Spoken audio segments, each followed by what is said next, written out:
we have to talk about the Super Bowl effect. First of all, congratulations. Thank you. That was an epic show.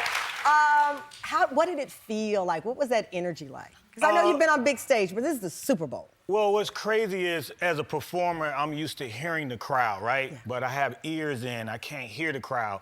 And then I'm also used to seeing the crowd, but the lights was blinding me. I knew where I was, but it didn't hit me until after I got off stage, what I had just done, because my normal senses were, you know, dulled. Yeah. But it was amazing. Yeah. And it's phenomenal. I'm blessed to be a part of something like that. Right? And I love how you were so present after the fact that you said you took it all in, which is so interesting. You have this meditative album. You're on this, you're a fascinating journey that you're on. What has inspired this? Health. Really? Yeah, I've been on a health journey for about maybe 10 or 15 years. What started my health journey was I knew a guy, he was my driver in LA, and one day I found out he had a triple bypass, and he was like 10 years younger than me. So that kind of shocked me and made me say, you know what, I need to get healthy, because the older I get, the harder it's gonna be to reverse those effects. Right.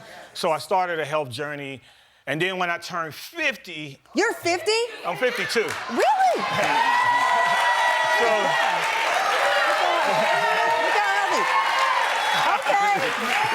So you take us through 10 guided meditations on the album, and this is to relieve anxiety, boost focus, and find peace. Yeah. I love that. Well, everybody needs some peace. Yeah. Everybody needs peace. Everybody needs to relieve the stress of life, and we all have some kind of anxiety. So I kind of put this album together. Like, I was going through a lot of changes when I turned 50 and reflecting on life and going through some other stuff, and I needed something to help me, to calm me, and to make me feel like, make me see that none of it, you know, I can be more at peace and to not stress about it. It's gonna be okay. I love that. So we started to work on this album.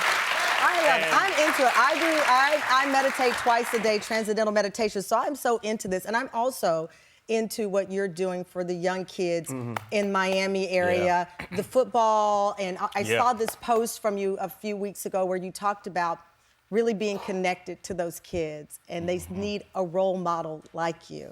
So tell everybody what you do. Well, I mean, you know, my first check in the music business, obviously, I bought my mom a house. And then my second check, I took and started my youth program called Liberty City Optimists. And so that's about 30-some years ago. And, you know, you got great football players that came out of the program that went to the NFL.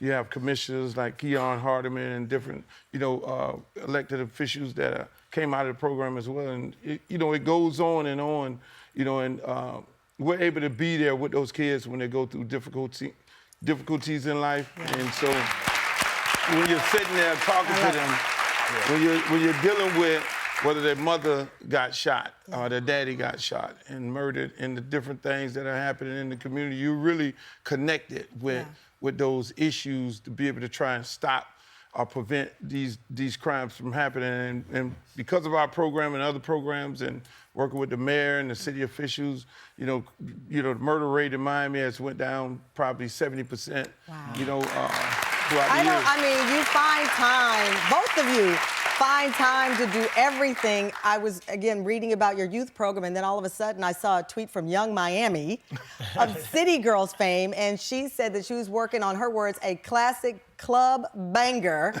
that is gonna be epic, and that it was only you who could get her in the studio. What's going on?